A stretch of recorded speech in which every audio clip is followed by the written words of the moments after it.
Baik, sudah kita ikuti bersama ya untuk pembukaan. Tadi dibuka oleh Kepala Dinas Perpustakaan dan Kearsipan Provinsi Banten, Bapak Haji Usman Asidiki Kohara. Pesan beliau bahwa untuk kita generasi muda Banten ini harus membaca dan harus berdaya ya. Membaca dan berdaya itu begini. Banyak orang yang membaca tapi tidak berdaya. Misalnya gak usah jauh-jauh deh, gak usah jauh-jauh. Lingkungan sekolah saja. Buang tempat sampahnya di sini. Semua pada bisa baca kan? Di atas tembok ada tulisan, di bawah temboknya ada tong sampah. Lalu ada orang yang bisa membaca tetapi membuang sampahnya bukan pada tempatnya. Habis makan es atau apa, lemparin aja. Nah, itu yang dimaksud tidak berdaya. Membaca bisa, tapi dia tidak berdaya, tidak mampu memberikan yang terbaik pada sekolahnya, walaupun hanya membuang sampah. Itu di lingkungan sekolah. Di jalan raya, siapa yang tidak paham simbol-simbol lalu lintas? Ada warna apa saja? Satu, merah, terus kuning, ada hijau. Tapi mereka tuh semuanya paham, bisa membaca simbol-simbol itu. Tapi kalau waktunya dia merah, harusnya berhenti, tapi jalan. Itu yang dimaksud tidak berdaya. Apalagi mau membangun ekonomi, untuk menjaga kewibawaan diri kita saja tidak mampu. Ya kan? Membuang sampah, menjaga kewibawaan kita saja tidak mampu. Menahan beberapa menit lampu merah saja kita tidak mampu. Ujung-ujungnya datang surat cinta dari polisi bahwa nomor motor atau nomor mobil sekian pada tanggal sekian, jam sekian Anda menerobos lalu lintas saat lampu merah, maka Anda didenda karena tilang elektronik. Jadi sebenarnya kawan-kawan, itu yang disampaikan itu secara mudahnya. Jadi di antara kita nih, siswa nih, harusnya kita itu memiliki cita-cita yang tinggi. Kalau saya lulus dari SMK ini mau kemana? Mau kuliah luar negeri, apa kuliah dalam negeri, mau kerja atau mesti disiapkan dari sekarang. Tapi yang terjadi, tawuran lagi. Anak-anak sekolah lagi bawa pedang, bawa golok. Kalau mau tawuran maka waringin kurung aja. Masih banyak hutan di sana. Mau babat dah, mau ngeberesin hutan tadi sana saja. Nanti diupahin sekalian. Tawuran di kota, apa yang mau ditawurin?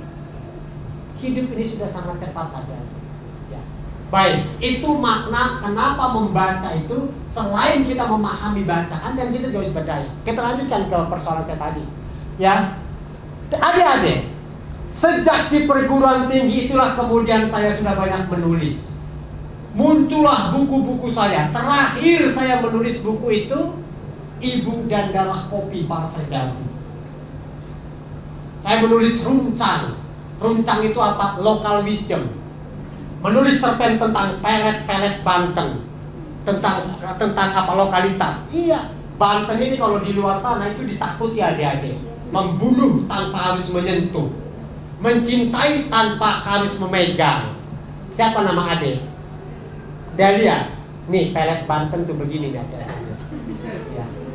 Karena ini sudah saya praktekkan. Bapak Ibu guru di belakang. Saya gak enak juga ada Bapak Ibu guru di belakang ya. Nih pelet Banten. Judulnya runcang adik-adiknya. Ini pemenang cerpen ya. Saya nulis cerpen juara 1. Apa itu cerpen itu? Ashadu adeda sangkala sakti isun sumin kira. Orang pisan-pisan isun kurang. Aublas prias. Takawelas, taka asih paling badan isun. Bukan minum air, tapi yang saya minum adalah hatinya Dahlia. Takawelas, taka asih paling badan isun. Juara 1 cerpen itu saya. Dan cerpen itu dibuat di berbagai media massa. Waktu mahasiswa saya nulis itu. Saya senang sekali waktu itu berbicara dengan orang-orang tua yang sepuh, yang mau mati, Dia selalu bercerita masa lalunya. Lalu kemudian saya tulis menjadi sebuah buku. 2023 buku saya dicetak di Kementerian Pendidikan Republik Indonesia tentang lokalitas. Apa itu? Local wisdom. Apa yang saya angkat? Saya angkat adalah sejarah asal-usul golok Ciamas, adik-adik. Kan? Keren kan? Mantap adik-adik. Jika adik-adik semua paham dan nikmatnya menulis, maka adik-adik semua akan menjadi orang hebat. Sekarang saya mau tanya, jika di sebuah sekolah tanpa ada buku, cukupkah sekolah itu disebut sebagai sekolah hebat? Tidak. Wah, aja gurunya ngomong tiap hari sampai mulutnya berbusa-busa. Gak bisa. Apakah sebuah kampus tanpa perpustakaan disebut kampus yang bagus? Tidak. Apakah dosen yang bagus tanpa dia menulis buku dosen yang bagus? Tidak. Adik-adik, menulislah. Sesuatu yang diungkapkan akan hilang bersama angin, tapi sesuatu yang dituliskan akan abadi selamanya. Maka jadilah penulis. Pak Rahmat bohong, cek nama saya, tapi kamu jangan ceknya cuma Rahmat MPD. Nanti yang keluar Rahmat Kartolo. Kamu cek saja namanya Rahmat ya. Karena nama pena saya itu Rahmat MDHS. Nanti kamu cek aja nanti di Google. Semua karya-karya saya keluar di situ. Cerpen, novel, segala macam keluar di situ. Adik-adik, dalam konteks literasi digital ada 6 kecakapan dasar literasi adik-adik. Ya, pertama adalah literasi baca tulis. Paham kan? Lalu ada namanya itu literasi baca tulis. Ada namanya literasi finansial. Ada literasi digital. Ada literasi kewargaan dan kebudayaan. Ada literasi, ada 6 itu literasi itu ya. Tapi saya paling tidak sudah saya kuasai 2 literasi. Pertama adalah literasi baca tulis, dan yang kedua adalah literasi digital yang disandingkan dengan literasi finansial. Adik-adik, siapa yang di sini bermain-main di literasi digital? Yang punya TikTok, acungkan tangan. Coba acungkan tangan yang punya TikTok. Yang di belakang juga ngacung kayaknya dia. Oke. Yang punya YouTube, acungkan tangan. Jangan malu-malu, saya tidak akan membuli, tidak. Yang punya Facebook, acungkan tangan. Nah, pertanyaannya, kalau kalian cuma menjadi seorang pengikut, bukan sebagai seorang konten kreator, sama dalam konteks membaca, kalian hanya mampu membaca tapi tidak berdaya. Pertanyaan berikutnya lanjut. Siapa dari konten-konten digital itu, platform-platform digital itu yang sudah menghasilkan dolar? Ada. Berarti kalian yang ada di sini hanya sebagai pengikut, hanya sebagai pelanggan atau subscriber, tapi belum menjadi seorang content creator. Dan yang namanya cari uang sekarang tidak mesti harus berpakaian seragam pagi-pagi berangkat ke pabrik ketepuk. Tidak deh. Pakai celana kolor bila perlu, nongkrong di depan rumah, ngedit video, itu juga sudah dapat gaji dan gagah menjadi karyawan internasional. Saya punya 3 channel YouTube, dan 3 channel YouTube itu sudah dimonetisasi semuanya dan sudah menghasilkan uang semuanya. Dan saya punya fanpage 1, dan fanpage itu juga sudah menghasilkan ratusan bahkan ribuan dolar dari channel yang saya kelola. Kalian hanya pengikut saja, hanya penonton saja, buang-buang pulsa saja, minta uang ke orang tua saja. Kalau kalian yang ditonton itu ilmu pengetahuan, oke, itu bagus.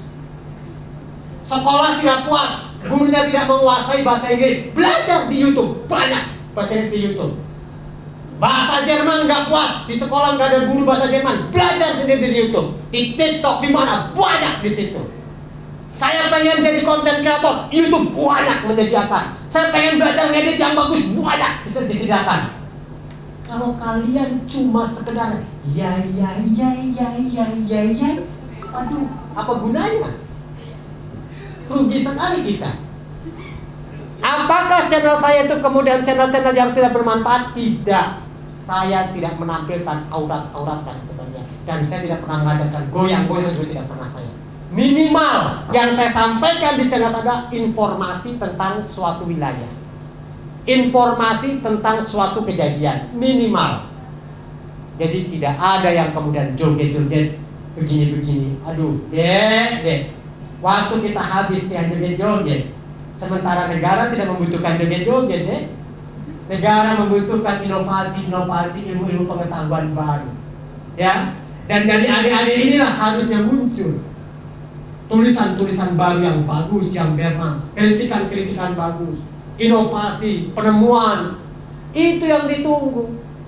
Dek, jutaan pelajar Indonesia sama seperti adik-adik begini, berangkat pagi pulang sore, ya kan? Orang kayak saya begini, kalau cuma Anda bisa ngajar, berangkat pagi pulang sore, standar sekali deh hidup kita. Hanya menentukan bahwa berangkat pagi pulang sore, burung juga berangkat pagi pulang sore. Begitu kan? Dek, saya ingin mengajak kalian semua di sini rubah mindset kalian. Tulislah satu kata, dua kata dalam kehidupan kalian. Ketika di rumah, ketika tulis deh, tulis. Karena seluruh ilmu pengetahuan itu dominan disampaikan lewat buku. Kita tidak tahu ilmu Syekh Nawawi Al-Bantani kalau kita tidak membaca Qatrul Ghaith, Cahaya Iman, karya Syekh Nawawi Al-Bantani.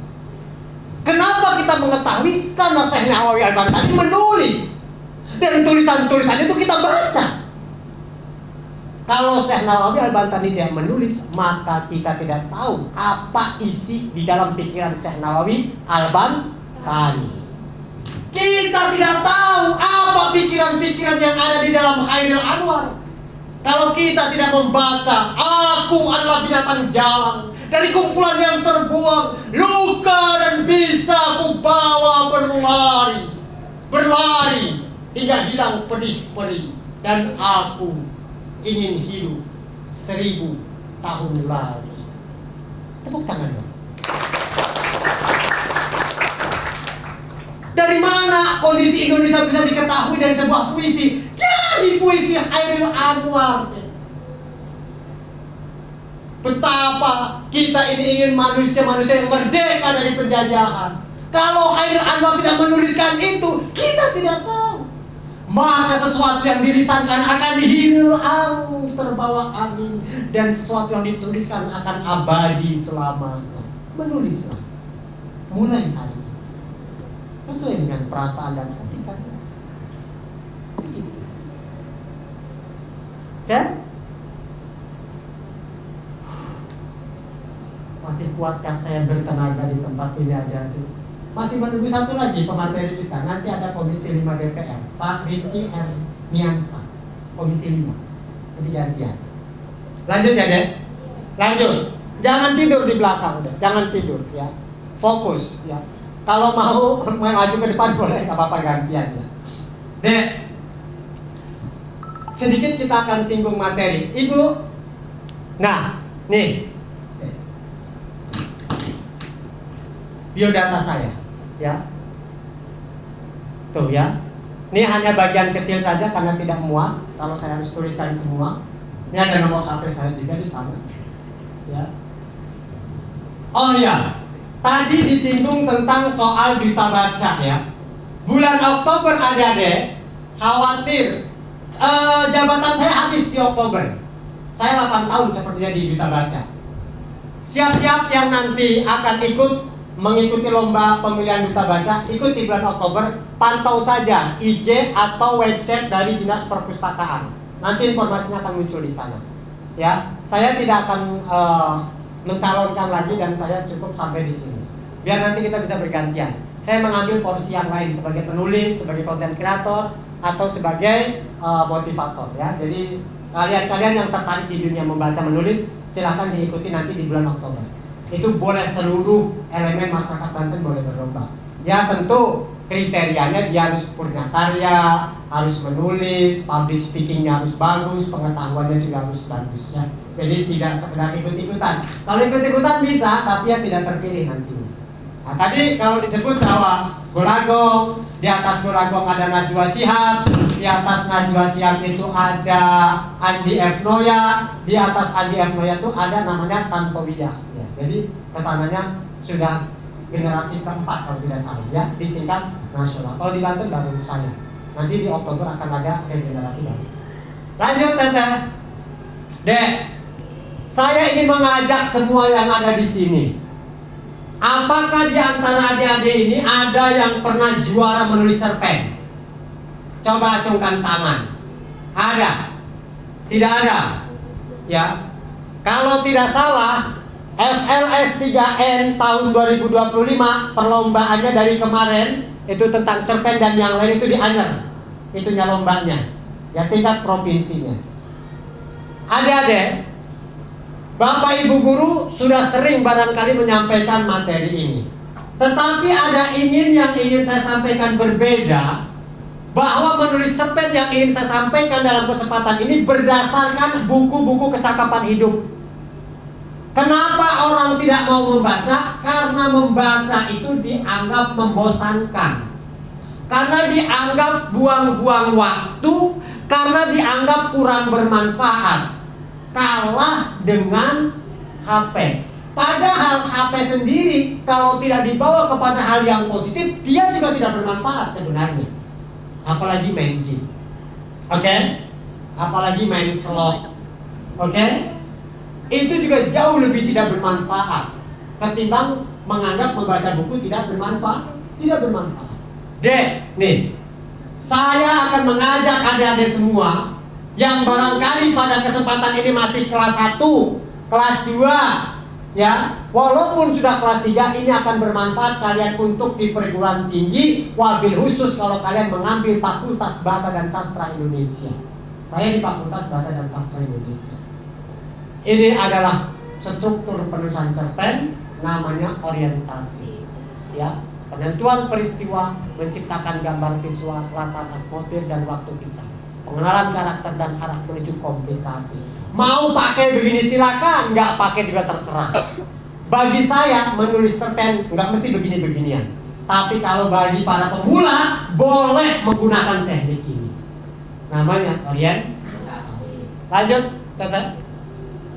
Rangkaian peristiwa. Beratus-ratus kali saya jadi juri cerpen, baik kabupaten, provinsi, bahkan sekali tingkat nasional. Kemarin juga menjuri di Untirta. Adik-adik, kalau adik-adik menulis cerpen masih muter-muter urusan sekolahan, sementara lombanya tingkat nasional masih jauh bisa menang. Ya bisa. Karena waktu tahun 2023 saya juri tingkat nasional, cerpen yang anak-anak tulis itu adalah ceritanya tentang apa? Pemenang-pemenangnya dari mana? Yang menang itu rata-rata pertama dari Bali, yang kedua dari Jogja, Jakarta, Bandung, dan Banten tidak masuk. Apa yang mereka tulis? Yang mereka tulis adalah tentang lokalitas. Bali itu menulis cerpen bagaimana tentang pembakaran mayat yang dalam kegiatan sakral disebut dengan istilah ngaben. Karena itu orang Bali. Lalu kemudian Jakarta, dia menulis tentang bagaimana seorang anak yang jalan-jalan ke Amerika Serikat, nampaknya anak orang kaya dibawa jalan ke sana, dan bagaimana dia menceritakan kehidupan orang-orang Amerika. Begitu juga dengan daerah-daerah lain. Sementara kalau kita nulis cerpen masih berkutat untuk berangkat sekolah, itu masih jauh. Adik-adik, masih jauh. Maka ini teknik ini boleh dipakai kalau para pemula. Kalau sudah bisa, nggak usah dipakai, nggak apa-apa. Lalu ada komplikasi, cerita bergerak seputar konflik atau masalah yang memengaruhi latar waktu dan karakter tokoh utama mengarah ke solusi. Ini penting. Pak Rahmat, saya mau tanya, apa kemudian manfaat menulis cerpen itu? Saya ke Singapura, saya ke Malaysia, itu diberangkatkan Kementerian Pendidikan Republik Indonesia gara-gara cerpen saya menang. Saya keliling Indonesia termasuk ke Ternate, Provinsi Maluku Utara, Ternate, Tidore, Ambon, itu saya diberangkatkan dalam kegiatan apa? Temu Sastrawan Indonesia. Judul cerpen saya adalah Nijebah, itu pemenang cerpen se-Indonesia. Nijebah, pergi kau dari kampungku. Nijebah, pergi kau dari kampungku. Puluhan anak-anak kecil bertelanjang bulat mengacung-acungkan golok ke langit sambil mengusir Nijebah. Dan itu cerpen itu memberangkatkan saya, mencetak sejarah kehidupan saya. Pertama kali saya naik pesawat diterbangkan oleh cerpen, berjudul cerpennya itu adalah Nijebah. Ya. Baru yang keempat adalah resolusi untuk masalah atau tantangan dicapai berhasil. Cara pengarang mengakhiri cerita. Ratminah menghadap ibunya. Kenapa kamu tidak membawa golok? Segera acungkan golokmu ke atas langit. Bu, kata ibu guru di sekolah, tidak boleh, Bu. Dosa kalau kita mengumbar aurat bila kita keliling kampung sambil bertelanjang bulat mengacungkan golok di langit. Sudah ibu bilang, orang tuamu itu bukan orang kampung sini. Dia tidak mengerti adat sini. Segera kamu keluar, acungkan golokmu. Kalau tidak, bapakmu mati disambar petir. Dengan amat terpaksa, Ratminah, anak usia SD kelas 5 itu mengacungkan goloknya ke langit, bergabung dengan anak-anak yang lain. Oke, apa yang terjadi? Resolusinya adalah ternyata di akhir cerita ibu dari anak itu kemudian mengikuti dari belakang. Dan di ujung kampung, di rumah yang mewah itu, ada seseorang yang sedang menunggu anak-anak kampung itu lewat. Dan ibu itu pun berbisik kepada seseorang, sebentar lagi kamu lihat, anakku akan lewat depan rumahmu, dan kau akan tahu berapa harganya. Apa kira-kira? Sebentar lagi, Nijebah, pergi kau dari kampungku. Nijebah, pergi kau dari kampungku. Siapa itu Nijebah? Nijebah itu adalah mitos orang-orang kampung. Apabila datang angin guntur yang menerbangkan pohon, menerbangkan genteng, merobohkan rumah, itu harus diusir oleh Nijebah. Hal itu namanya Nijebah, dan itu harus diusir oleh anak-anak yang mengacung-acungkan golok ke langit. Kalau tidak diusir, ada di antara orang kampung itu yang bapaknya mati disambar petir. Lalu diceritakanlah di situ bahwa Nijebah itu adalah sepasang kekasih yang dulu dikutuk oleh orang kampung karena dia melakukan pelecehan seksual dan kemudian dia mati di tengah hutan. Karena dia kematiannya itulah menuntut balas kepada orang kampung itu, suatu saat nanti akan membalas kematian saya, dan di antara kalian aku yang harus aku bunuh. Dengan bentuk apa? Datang petir. Apa yang terjadi kemudian? Yang kemudian terjadi adalah setiap untuk bisa menghindari petir itu, anak-anak yang masih kecil harus mengacung-acungkan golok ke langit, mengusir Nijebah. Tapi kata si ibunya ngomong begini, Pak, sebentar lagi anak saya akan lewat di depan kampung ini, di depan rumah Bapak. Bapak lihat, dan berapa harganya? Apa yang ada dalam pikiran kalian? Hah? Ada? Apa? Anaknya? Betul, anak itu mau dijual. Jadi apa? Faktanya, mitologinya belum tentu benar apa tidak, tapi faktanya banyak anak-anak kita yang dijual ke luar negeri, dikirim menjadi TKW. Dan cerpen itu kemudian memenangkan sayembara penulisan Temu Sastrawan Indonesia, dan saya diberangkatkan keliling Indonesia. Kalau kemudian bertanya apa manfaat cerpen, luar biasa ya, bagi yang mencintai dan menyukai dunia sastra. Lanjut ya. Nah, adik-adik, ibu bapak, guru pendamping yang kami hormati, Kalau selama ini kita menulis cerpen itu berdasarkan fakta dan pengalaman dan tidak merujuk pada satu rujukan, untuk kali ini saya akan mencoba mengajak kepada adik-adik sekalian menulis sebuah cerpen berdasarkan buku kecakapan hidup. Apa itu buku kecakapan hidup? Begini. Cerpen ini adik-adik, materi ini pernah saya sampaikan di Seminar Perpustakaan Nasional Republik Indonesia. Materi ini.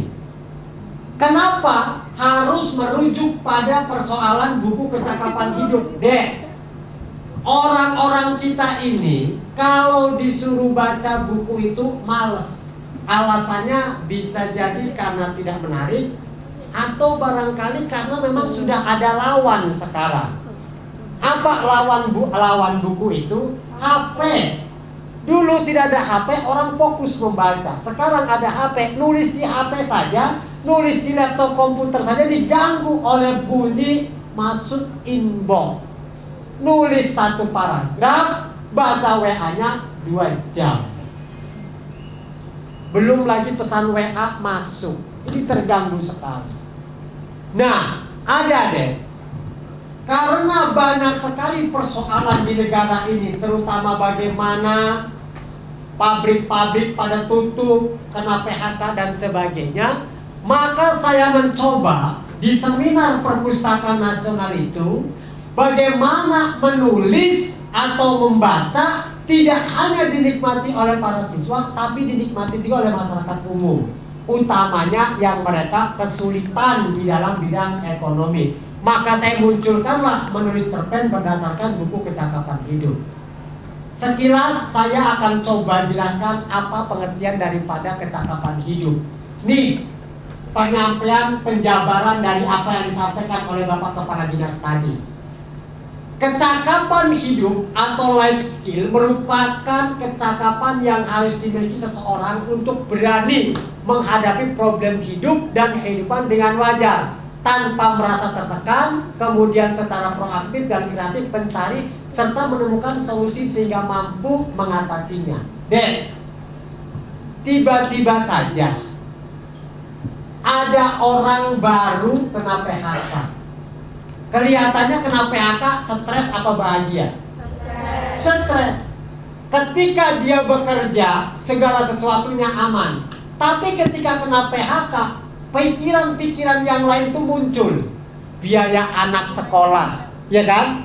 Biaya listrik, biaya hidup, biaya rumah sakit jika ada yang muncul kesetresan itu. Karena apa? Harusnya ini menjadi model bagaimana kita menyiapkan ketika bekerja untuk menghadapi perubahan. Kan hidup ini tidak statis ya. Hidup ini bergerak, ya kan? Yang hari ini kita hidup, besok bisa jadi besok mati. Yang hari ini kita memiliki kedudukan dan jabatan, besok bisa jadi tidak memiliki jabatan dan kedudukan. Yang hari ini kita bekerja di pabrik, bisa jadi besok pabriknya bangkrut. Kan harusnya disiapkan. Tapi karena tidak ada kesiapsiagaan, akhirnya stres. Kalau stres semuanya jadi masalah. Anak yang tadinya disayang, tidak pernah dimarahi, dimarahi. Kan? Istri yang tadinya harmonis karena ekonomi jadi berantakan. Anak terganggu semuanya. Maka buku kecakapan hidup ini saya tawarkan menjadi solusi untuk bisa mengatasi persoalan di negara ini, utamanya mereka yang masih kesulitan ekonomi. Bentuknya apa? Bentuknya tidak lain adalah membuat cerpen berdasarkan kecakapan hidup. Lanjut kan? Nah, dalam kesempatan ini, adik-adik, ibu bapak guru pendamping, kita akan mencoba bagaimana menulis cerpen itu dari buku-buku yang berbasis kecakapan hidup. Karena begini, kalau kita sodorkan buku ilmiah, orang tidak mau baca. Dianggapnya buku ilmiah itu berat, buku penelitian itu berat dianggapnya. Kalau orang sodorkan buku yang tebal, boro-boro dibaca, paling dilihat judulnya doang. Maka kita ubah bagaimana orang mencintai bacaan dari sesuatu yang ringan dan dekat. Lanjut. Nah, adik-adik, siapa orang yang mau membaca buku-buku macam kayak begini? Belum lagi berpikir ngapain baca buku begitu? Kan saya gak punya lahan, kan saya tidak punya ladang, kan saya tidak punya hutan, kan saya tidak punya sawah. Makin males lah dia membaca. Maka teknik yang saya sampaikan ini adalah salah satu bentuk orang untuk diajak berpikir bagaimana memotivasi diri agar dia mau berjuang. Contoh lihat ini deh. Seperti apa buku yang dapat kita baca untuk dapat bercerpen dari buku-buku kecakapan hidup. Buku kecakapan hidupnya apa? Ada budidaya ikan lele. Siapa di sini yang pernah membaca buku budidaya ikan lele? Ada? Susah deh. Harusnya deh, ingat nih, negara kita ini, Pak Prabowo itu mengajak seluruh warga negara Indonesia untuk bersiap siaga meningkatkan ketahanan pangan. Ini lele, budidaya ketahanan pangan atau tidak? Kamu mau makan cuma nasi doang? Enggak mau. Tapi buku-buku yang semacam ini banyak yang masih tidak mau baca. Ya mungkin adalah satu dia, tapi kebanyakan tidak. Padahal kita deh, kamu jago main game, nggak pernah kamu bisa kenyang dengan game kamu, ya kan? Yang ada lapar aja. Tapi kamu membaca budidaya ikan lele ini bisa satu kampung orang bergantung sama kamu ketika ikan-ikan yang lain mati di laut. Sekarang saya mau tanya lagi, siapa di antara kita yang pernah membaca buku-buku kecakapan hidup Ayo Beternak Lebah? Ada yang sudah baca? Atau ada yang sudah mempraktekkan? Bagaimana saya mau praktek, Pak? Wong tinggal saya di kota, di komplek. Nanti lebahnya ngantuk anak tetangga. Saya bisa dimarahin, Pak RT bisa ngamuk-ngamuk, lebahnya suruh diusir. Iya kan? Ini ada. Terus apa yang bisa kita lakukan dari ketahanan pangan? Sementara terus setiap warga harus memiliki ketahanan pangan, setiap kampung harus memiliki keunikan, setiap kampung harus memiliki pendapatan. Kalau buku-buku semacam ini nggak senang dibaca. Lanjut. Siapa? Satu lagi teh, balik lagi. Siapa yang pernah membaca buku kecakapan hidup bertanam durian? Ada. Kalian ini jahat. Ingin makan duriannya doang, nanam nggak mau, baca bukunya juga nggak mau. Giliran dibawa ke pasar lama, ngeliat durian, pengen makan durian, nanam dong. Minimal baca dulu, ya kan? Dek, akhirnya tanaman-tanaman itu muncul dari Thailand, deh. Ayam yang gede-gede itu namanya ayam Bangkok, deh, bukan ayam Indonesia. Durian itu dari sono, deh, datangnya dari Thailand, durian montong, musangking. Terus durian kita apa namanya? Durian Banten ta, durian lokal ta. Ini kita yang harus garap, deh. Katanya tanah Indonesia itu tanah subur makmur, tongkat jadi tanaman dan sebagainya. Giliran siswanya nggak pernah baca buku begini. Tapi giliran ngeliat durian pengennya makan, baca bukunya tidak. Deh, dalam kesempatan ini saya bisa baca. Tugasnya adalah macomblang. Paham macomblang? Ngajak orang untuk membaca. Kalau ada suka buku-buku karya sastra, silahkan dibaca. Kalau ada suka buku karya ilmiah, karya-karya buku filsafat, silahkan dibaca. Yang suka tentang dunia, tumbuhan, makanan, dan lain-lain juga harus dibaca. Deh, kalian mau tinggal dimanapun, mau di luar negeri, mau di Arab Timur Tengah, Belgia, Jerman, Prancis, tetap kalian butuh makan. Betul tidak? Dan ini tetap masih bisa dimakan. Kalian mau pinternya seluas langit, hartanya sebanyak lautan, tetap butuh makan. Ingat itu deh, ingat itu. Yang kalian makan itu makan apa itu? Yang membuat kalian yang makan ini hasil dari petani-petani kita. Ada di meja kalian. Ada rakyat bayar pajak, dibagikan ke seluruh dinas-dinas untuk mencerdaskan anak bangsa, lalu disupport makanan dan disupport minuman. Dalam rangka apa? Dimanapun, mau orang pinter, mau orang kaya, maupun punya jabatan, tidak punya jabatan, tetap yang namanya dunia tanaman, makan makanan terus dibutuhkan. Saya menyarankan kepada adik, kalau ada niat dan keinginan, mulailah membaca buku-buku tentang kecakapan hidup. Siapa tahu nanti ini bisa menyelamatkan masa depan adik-adik. Ya, kita kasihan kepada orang-orang yang hanya berfokus pada satu pekerjaan, tiba-tiba saja pekerjaannya itu terhenti. Apakah karena memang bangkrut, ataukah ada kesalahan manajemen, atau barangkali karena habis kontrak.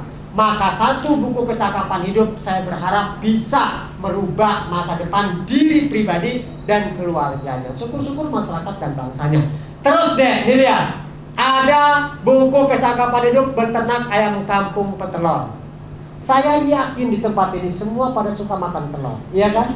Tapi kita tidak pernah berpikir bagaimana caranya bisa melakukan, menghasilkan telur itu tidak usah beli. Tidak pernah terpikir itu. Ya barangkali kalaupun Anda tinggalnya di kota, barangkali punya nenek di kampung, punya kakek di kampung, pernah menitipkan 3 ekor ayam dari kota, lalu disuruh diternak atau dirawat di kampung, lalu menghasilkan. Tidak pernah kita kepikir begitu. Tapi yang kita pikirkan membuka kulkas, ada nggak telur atau mie-nya di dalam. Kalau ada mie dan telurnya berarti ada sawinya juga. Tapi kita tidak pernah berpikir bagaimana cara kita menanam sawi. Lupa pesan Presiden Prabowo bahwa setiap negara harus memiliki ketahanan pangan.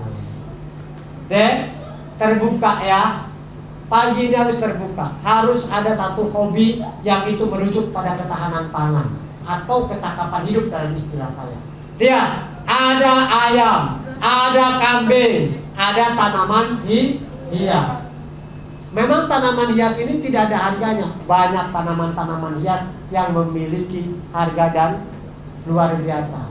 Mereka sekali-kali orang-orang kota itu, saya pernah membawa para pejabat minta diantar ke hutan. Saya punya hutan di belakang kampung itu hutan. Mau ngapain bu ke hutan? Banyak nyamuk, saya bilang. Enggak apa, pengen jalan-jalan saja. Mau cari tanam-tanaman. Wow, bawa karung, 3 karung dia. Jalan-jalan. Di hutan saya itu ada kuburan kuno. Orang gak ada yang berani mendekati kuburan itu. Apalagi menjelang pukul 11. Takut kesambet. Saya bawa ke situ. Masya Allah, semua tanaman. Pak, ini boleh diambil? Saya katakan boleh. Pak, ini boleh diambil? Saya katakan boleh. Pak, ini boleh diambil? Saya katakan boleh. 3 karung bekas boleh. Semuanya diangkut sama dia. Dalam pikiran saya, buat apa tanaman-tanaman yang gak berguna ini? Kalau di sini dibabat tanaman ini, mengganggu pohon tangkil, mengganggu pohon kanas, mengganggu tanaman-tanaman mericin, itu dibawa di 3 karung. Di dalam karung itu dibawa ke rumah dia, dimasukkanlah tanaman-tanaman itu ke dalam sebuah pot, akhirnya dijual. Saya dikasih 300.000. Pak, ini ongkos kemarin nganter ya. Nganter apa bu? Itu waktu jalan-jalan ke hutan. Lah kan saya mau jalan-jalan bu, nggak mau deh. Enggak, itu tanamannya itu sudah banyak yang laku pak.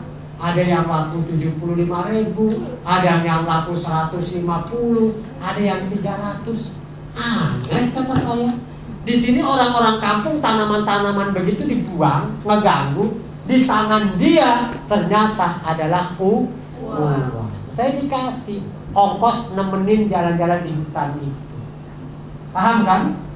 Itu berkaitan dengan tanaman hias. Kita nggak ngerti mahalnya di mana. Kita nggak paham indahnya di mana. tapi dia dihias dengan kemampuan estetika dia, dimasukkan dengan pot bunga yang luar biasa, ternyata dia memiliki nilai ekonomi. Dan orang kampung tidak paham. Termasuk saya juga tidak paham, karena saya tidak penikmat tanaman semacam ini. Yang saya nikmati itu misalkan saya nanam lengkeng, saya punya tanaman lengkeng dan itu selalu berbuah. Saya punya tanaman pohon jambu, saya punya pohon mangga, saya punya pohon mericin, saya punya pohon tajur, pohon kelapa saya punya, mangga saya punya, semua saya punya. Tapi saya kurang menikmati tanaman hias begini, karena saya bukan cewek. Kan biasanya ngerawat tanaman hias adalah cewek-cewek. Kecantikan sebuah tanaman menunjukkan luhur budi pemiliknya. Begitu aja-aja. Ya. Ayam dulu saya punya, tapi karena saya memelihara ayam Bangkok, pusing saya pergi, orang-orang ngadu ayam banyak di belakang rumah saya. Akhirnya saya sembelih itu ayam Bangkoknya, biar berhenti yang ngadu ayamnya. Nggak punya ayam saya.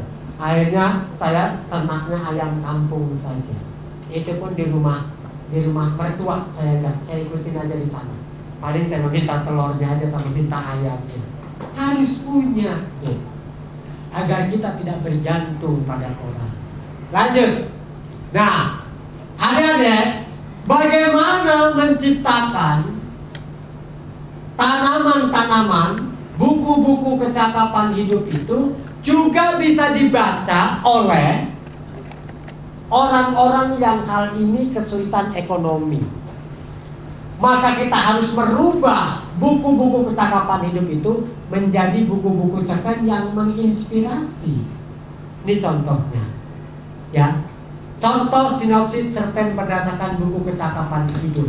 Tiba-tiba saja cerpen ini dibaca oleh seorang bapak, yang bapak itu sedang kepusingan mikiri ekonomi keluarganya. Ini diharapkan bisa merubah pemikiran dan juga mindset bapak itu. Contoh di sini.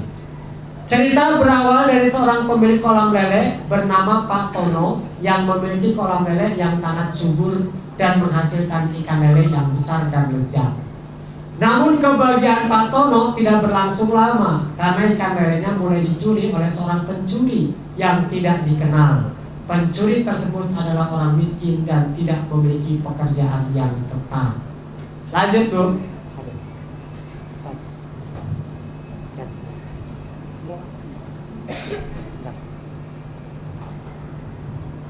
Silakan lanjutkan, Dek.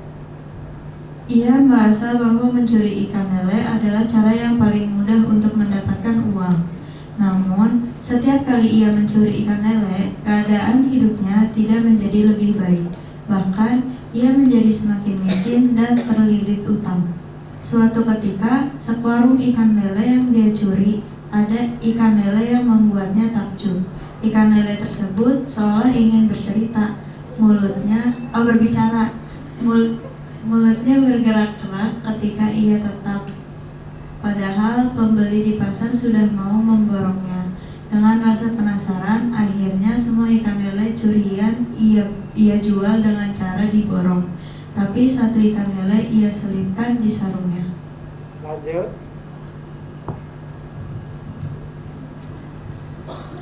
Sesampainya di rumah, ikan lele tersebut disimpan di dalam ember. Sementara rumah dalam keadaan sepi. Dipandanginya, ikan lele itu sambil pencuri itu berkata, "Katakan apa yang ingin kamu sampaikan," tanyanya pada ikan lele curiannya. "Selamanya kau takkan bisa kaya karena perbuatanmu sangat zalim dan melanggar hukum," kata lele tersebut. Pencuri itu pun terkejut. "Kalau kau terus-terusan mencuri, hidupmu akan susah. Banyak penyakit dan masuk penjara," kata ikan lele mengingatkan. "Hidupku sangat susah. Kalau tidak mencuri, anak dan istriku tidak bisa makan," kata pencuri menghibah. "Aku bisa membantumu, asalkan aku kembalikan kepada pemilik kolam yang kau curi," pinta sang lele. Cerita dapat dilanjutkan sendiri dengan judul Kisah Pencuri Kaya dan Seekor Ikan Lele. Pesan dari cerita ini agar orang malas dan miskin bisa berusaha dengan cara ternak lele dan mengatasi kemiskinan. Baik. Beri tepuk tangan yang meriah. Ya. Adik-adik, kalau cerita ini tiba-tiba saja dibaca oleh orang yang pikirannya stres karena tekanan hutang, motor kreditan 3 bulan belum dibayar, jajan anak, uang dapur tidak ada, gas habis, bunyi token listrik menjerit-jerit, lalu membaca cerita ini. Oh iya ya, kenapa ini saya miskin? Padahal cerita ini sudah menceritakan semakin mencuri semakin miskin, dan bahkan bisa timbul penyakit. Dia ingat anaknya sedang di rumah sakit karena dia habis mencuri. Kenapa saya tidak ternak ikan lele? Padahal di belakang rumah saya masih punya pekarangan. Pekarangannya dekat dengan sungai, tinggal dikeruk, tinggal beli bibit ikan lele, nanti kita cari pakannya. Maka yang saya ingin sampaikan, di Perpustakaan Nasional Republik Indonesia, siapapun penulisnya diharapkan tidak sekedar local wisdom, tetapi menyelamatkan mereka yang saat ini mengalami kebuntuan soal ekonomi. Maka saya luncurkan satu cerpen dengan judul Kisah Pencuri Kaya dan Seekor Ikan Lele. Begitu tuh deh. Ini tanggung jawab moral saya sebagai seorang penulis. Jadi tidak mesti harus bercerita berita yang lain, tetapi persoalan yang saat ini kita alami adalah bagaimana literasi finansial yang ujung-ujungnya peningkatan kesejahteraan itu terwujud. Dari mana? Dari membaca Kisah Pencuri Kaya dan Seekor Ikan Lele. Paham kan? Seperti itu deh. Ini tanggung jawab moral saya. Jadi kalau selama ini membaca buku-buku ilmiah itu malas, berat, dan tebal, cukup dikasih cerita seperti ini, diharapkan semua bisa mengikutinya. Toh pada akhirnya ikan lele itu hanya disimpan di kolam saja, tinggal dikasih makan. Adik, mohon dibaca. Kita baca. Lelaki miskin yang menikah. Contoh cerita pendek berdasarkan buku Kecakapan Hidup Beternak Lebah. Lelaki miskin yang menikahi ratu lebah, bakar saja rumah ini. Dia biang kerok selama ini, kata laki-laki berbadan kekar sambil memukuli Sarmin. Lelaki miskin yang dituduh mencuri kambing, Sarmin menolak sambil meronta bahwa tuduhannya itu tidak benar. Berkali-kali menolak, tapi sekelompok pemuda kampungnya kekeh bahwa Sarminlah yang mencuri hewan karena mereka. Sungguh saya tidak mencuri sekalipun. Jangankan kambing, telur ayam saja saya tidak berani, kata Sarmin, laki-laki tua dalam keadaan babak belur.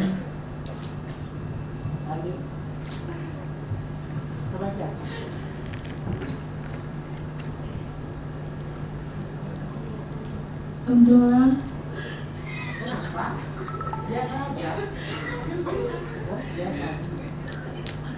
saya mencoba melatih public speaking, memiliki keberanian.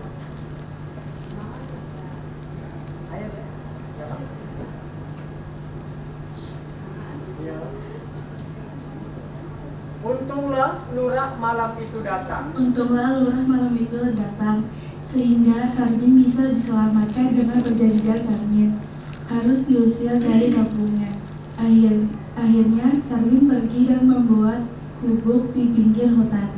Suatu hari, ketika ia sedang duduk di depan gubuknya, ia melihat seekor ratu lebah yang terbang menghampirinya. Ratu lebah tersebut berbicara dengan suara yang lembut dan mengatakan bahwa ia telah memilih Sarmin untuk menjadi tuan rumah bagi sarang lebahnya. Ratu lebah tersebut menjelaskan bahwa ia telah mengamati dirinya dan melihat bahwa ia adalah orang yang baik, sabar, dan taat beragama. Ia ingin membantu Sarmin untuk menjadi kaya dan sejahtera. dengan cara menernakan lebah-lebah di gubuknya.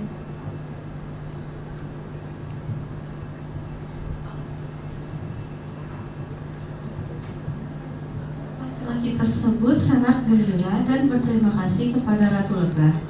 Ia dengan senang hati menerima tawaran Ratu Lebah dan mempersiapkan gubuknya untuk menjadi tempat tinggal bagi lebah-lebah tersebut. Dalam waktu singkat, gubuk Sarmin menjadi penuh dengan lebah-lebah yang sibuk menghasilkan madu. Sarmin menjadi sangat kaya dan sejahtera dengan cara menjual madu yang dihasilkan oleh Ratu Lebah bersama anak buahnya. Silahkan dilanjutkan. Catatan, karena cerita pendek adalah karya imajinasi, maka boleh ceritanya dibumbui imajinasi dan diberi kejutan dalam cerita. Sertakan konflik agar ceritanya menarik dan dramatis. Jangan lupa, pesan dari cerita ini adalah penghinaan dan ejekan, bahkan tuduhan harus membuat kita bangkit untuk hidup lebih baik. Beri tepuk tangan dulu yang mulia. Oke. Dan ini cerita ini ada. Setiap orang yang diejek, apakah diejek karena miskin, apakah diejek karena tidak memiliki kemampuan, atau dibully karena persoalan fisik misalnya, jangan pernah membalas dengan melakukan tindakan yang sama. Jadi, karena kalau kita diejek melakukan dengan tindakan yang sama, berarti sama-sama edannya kita. Simpan saja dalam hati. Misalkan ya, kamu mengatakan kepada saya, misalkan, Pak Rahmat tuh jelek itu, kamu orang miskin aja dekat-dekat dengan saya, sengit banget ngeliat lu pergi sono, jangan dekat-dekat sama saya, nggak level gua berkenalan dengan lu. Misalkan, nggak usah kamu marah-marah. Misalkan, si Reken ya, wawadon cangkeme, macam-macam yang tuablak segala macam, ngerti gak bahasanya? Nggak ngerti. Kita lupa pakai bahasa Indonesia. Kamu ini ya, perempuan ini ya, mulutnya ini bocor ke sana kemari ya, begitu. Nggak mesti. Orang yang memandang baik tentang masa depan, apapun buliannya, apapun ejekannya, cukup simpan dalam hati. Baik, terima kasih. Kamu sudah mengejek saya, kamu sudah menghina saya. Tapi awas, suatu saat kamu akan mengakui bahwa saya adalah orang hebat. Simpan itu, berjuang di situ, keraslah di situ, agar kemudian dia tidak mesti saya yang mendekati dia, tapi dia yang mendekati saya. Rata-rata apapun yang saya alami saat ini seperti itu. Dek, saya ingin cerita. Dibelokkan alun-alun. Alun-alun di sebelah sana tuh ya, yang dari Ramayana arah ke sini tuh. Nah, situ tuh. Dek, demi Allah, Allah sebagai Tuhan saya pernah menangis di tempat itu, Dek. Pas belokan itu saya pernah menangis. Ketika saya dari arah Serang, dari Ciceri sana, lalu belok di alun-alun itu, saya mau ke Cirebon, ke situ ke rumah saya. Di belokan alun-alun itu tuh, yang melewati depan rumah sakit Derajat Prawira Negara, tapi sebelah sananya di SDN 2 ada SDN 21. Demi Allah, ketika hujan lebat saya menangis, air mata saya bercampur di situ.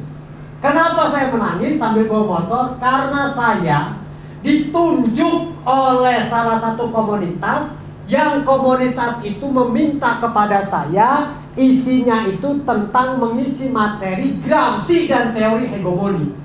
Saya nggak paham tentang Gramsci dan teori hegemoni. Baru lulus S1 disuruh saya ngisi materi. Ternyata diketahui sebenarnya bukan mau menguji kecerdasan saya, tapi di diskusi itu mau membantai saya.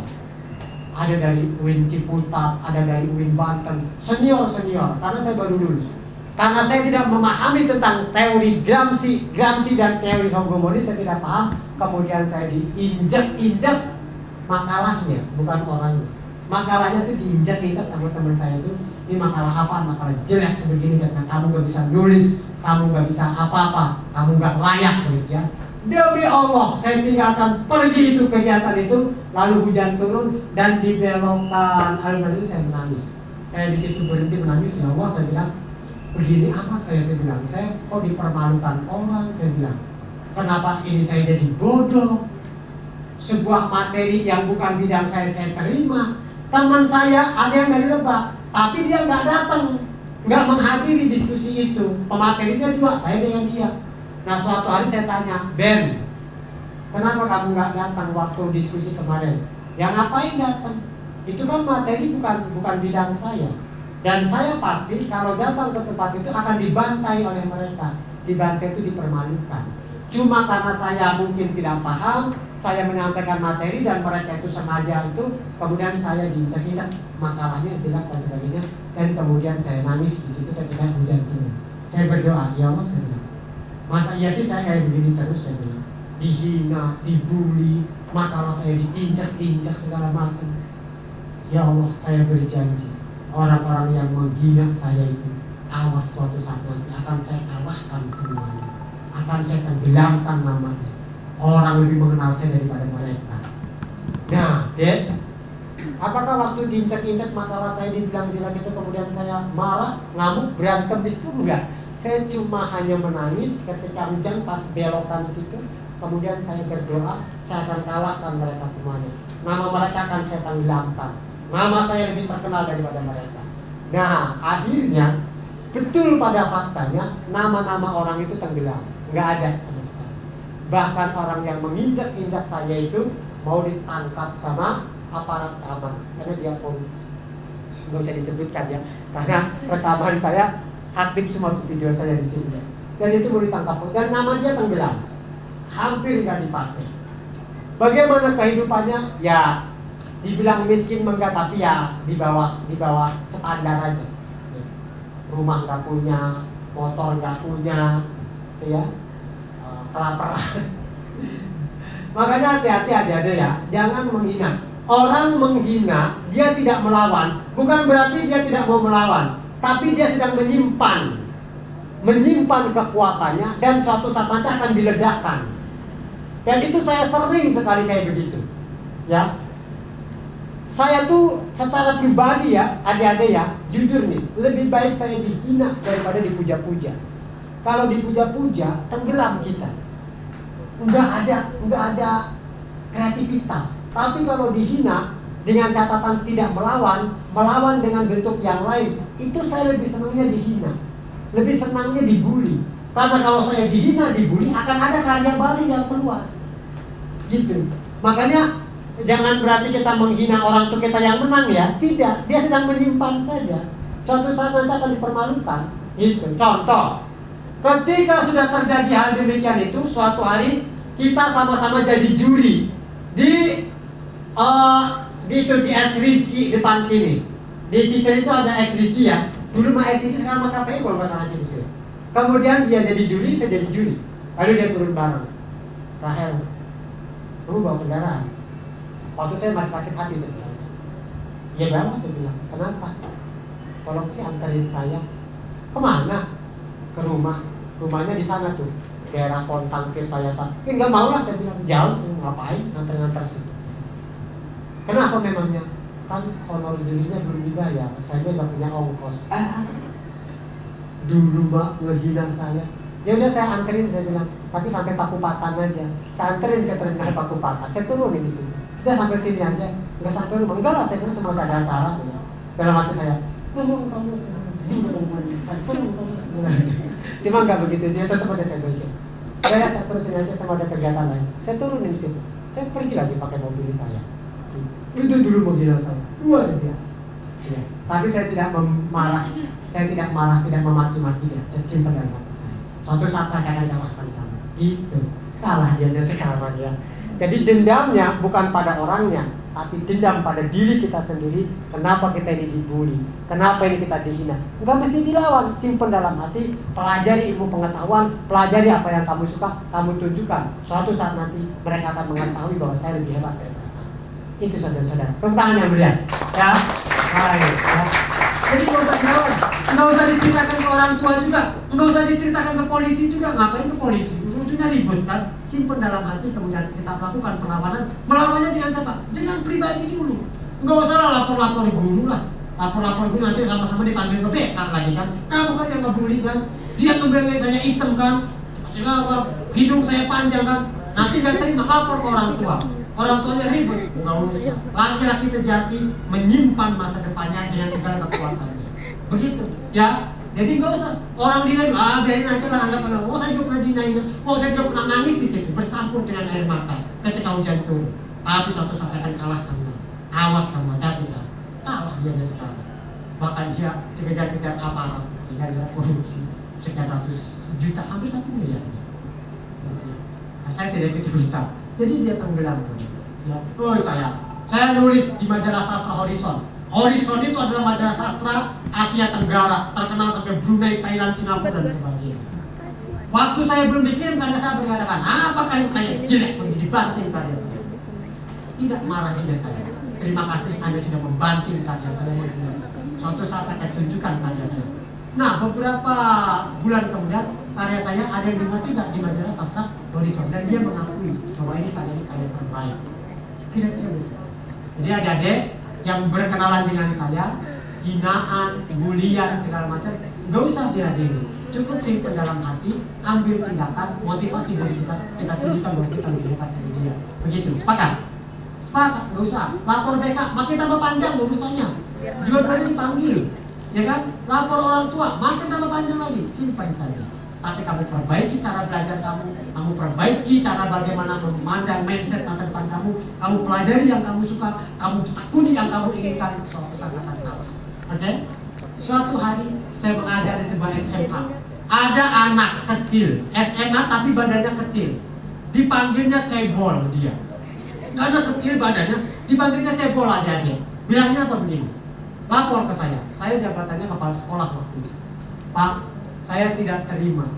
Saya dipanggil cebol sama situ. Memang situ itu tinggi orangnya. Dia itu orangnya kecil tapi badannya cebol aja lah. Saya katakan gini, apa yang kamu minta dari saya? Tolong Pak panggil itu, marahin sama Bapak. Tapi boleh nggak saya nasihatin kamu dulu sebelum nasihatin dia? Saya beri masukan dulu. Apa masukan Bapak? Begini. Apa yang kamu terima dalam bentuk hinaan dari teman kamu yang ganteng, yang tinggi itu, baiknya kamu lapor ke saya boleh nggak apa-apa, tapi simpan saja dalam hati kamu, marahlah pada diri kamu, kenapa dia bisa menghina kamu. Berarti kamu harus melawan, tapi bukan dalam bentuk tindakan fisik.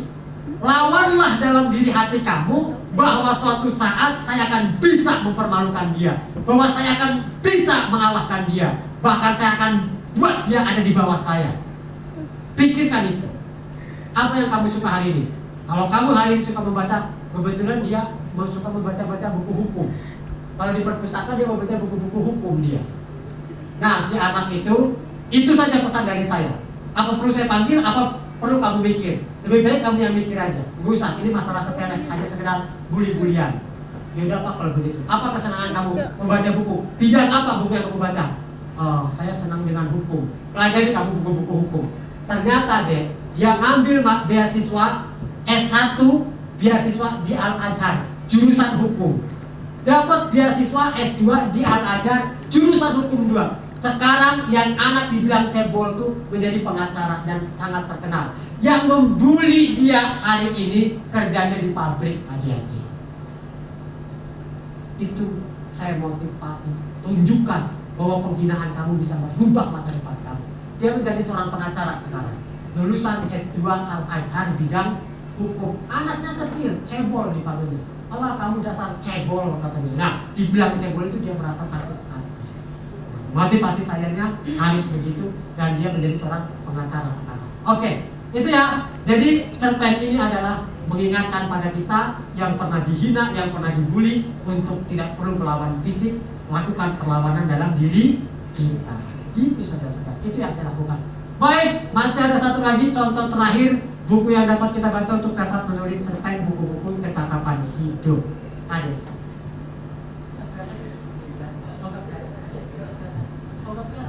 Sama gak kelihatan. Gimana Kak? Masih lanjut? Masih lanjut. Adek kelihatan dari belakang? Masa gak kelihatan? Adek kelihatan?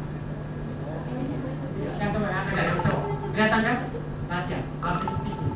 Semua orang harus menjadi penonton tulisannya, Pak. Sip? Baik, sekarang.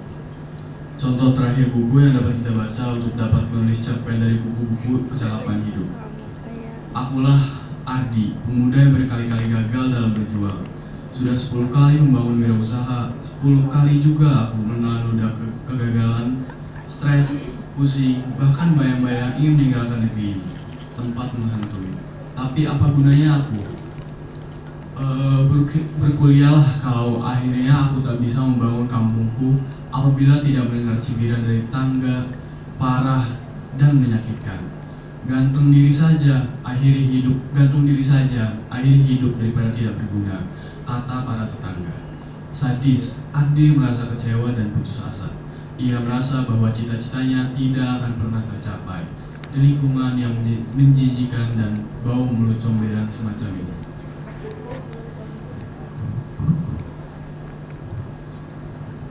Singkat cerita, dalam keadaan putus asa dan merasa bersalah tak mampu mengangkat harkat dan martabat keluarga, akhirnya Ardi mencari pekerjaan ke pasar hewan. Ia membuang rasa malu, membuang keinginan dan harapan yang tinggi bahwa selepas diwisuda ia akan bekerja di tempat yang layak. Oh, tidak, hidup serupa cerita, penuh fata morgana, penuh ejekan dan hinaan, sarjana pengangguran. Di pasar hewan, Ardi bertemu seorang peternak kambing yang sukses. Ardi menawarkan diri membantu merawat kambing peternak itu. Awalnya peternak itu menolak karena Ardi sarjana, takut tidak kebayar. Karena Ardi niat mau belajar bukan cari uang, akhirnya peternak tersebut memberikan Ardi kesempatan untuk belajar. Ardi menerima kesempatan tersebut dan mulai belajar tentang ternak kambing. Ia bekerja keras dan tekun untuk mempelajari tentang cara merawat kambing, memberikan pakan, dan mengobati penyakit kambing.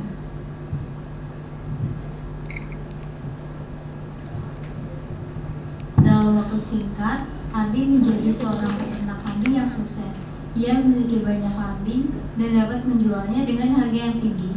Orang-orang yang dulu mencemooh, menghina, dan mengejek akhirnya tersadar bahwa Ardi adalah pemuda dengan sejuta kekuatan dan gagasan serta pantang menyerah.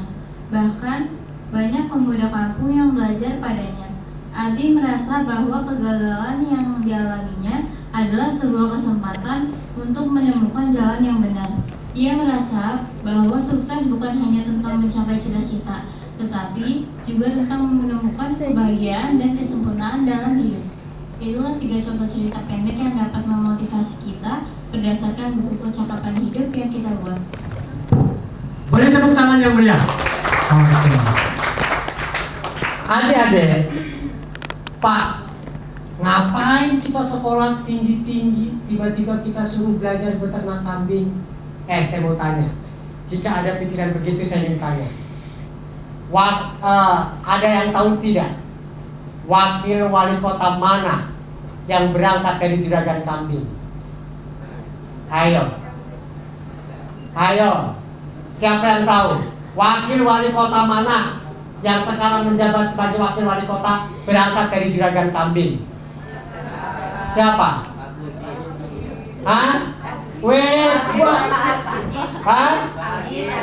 Pak Agis.